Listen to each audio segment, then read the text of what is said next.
Assalamualaikum warahmatullahi wabarakatuh.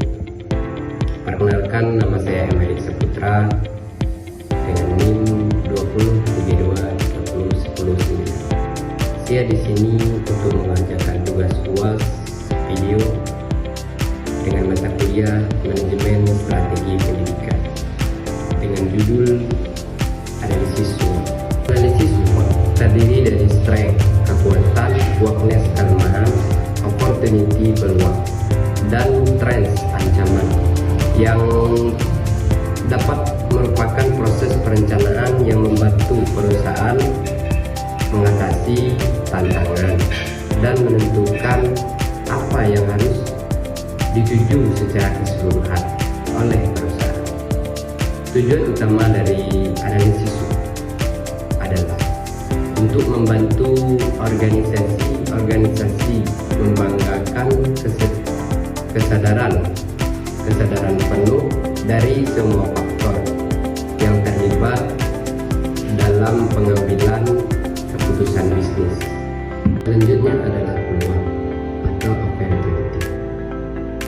Tidak dapat mengimbangi volume penjualan yang dihasilkan oleh tim perusahaan.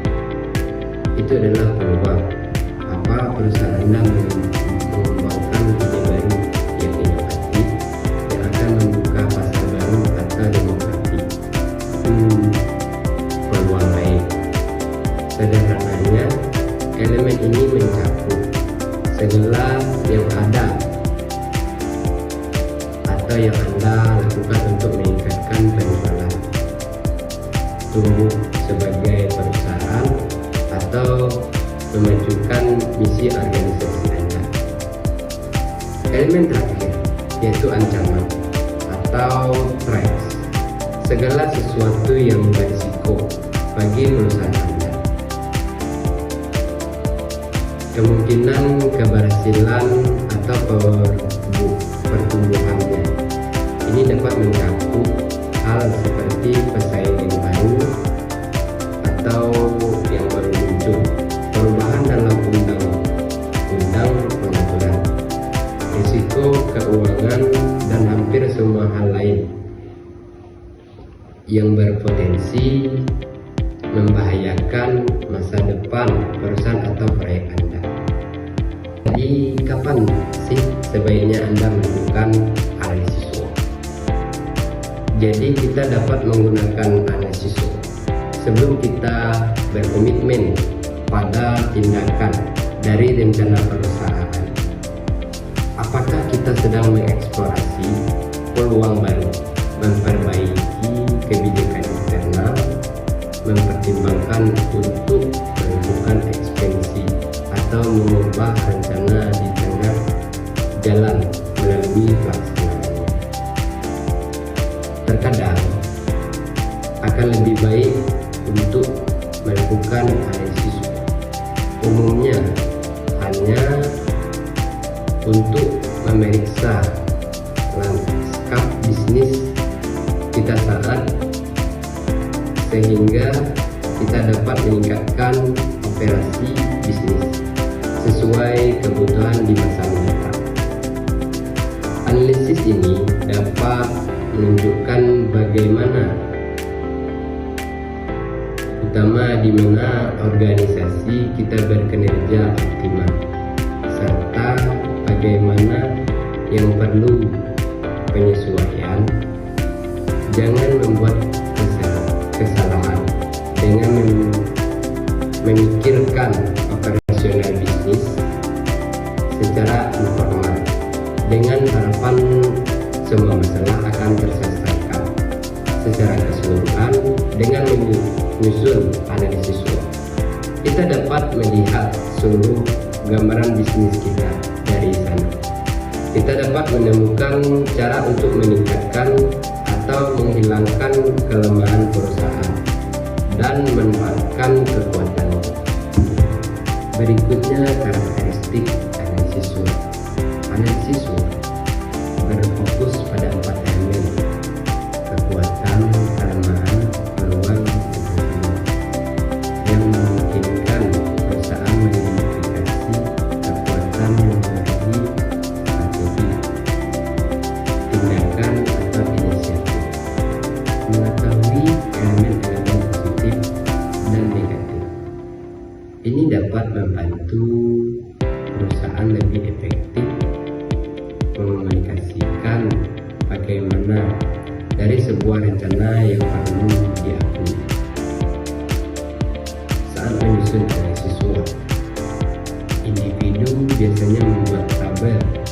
yang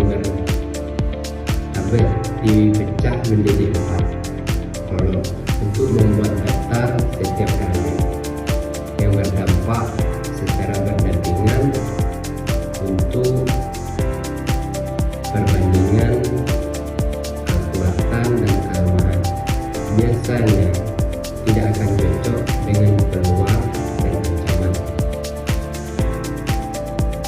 yang tertentu, meskipun mereka harus berkorelasi karena mereka pada akhirnya terikat bersama.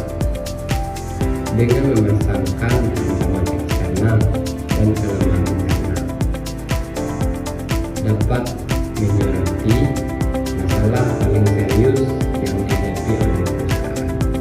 Faktor internal, kekuatan dan kelemahan mengacu pada faktor internal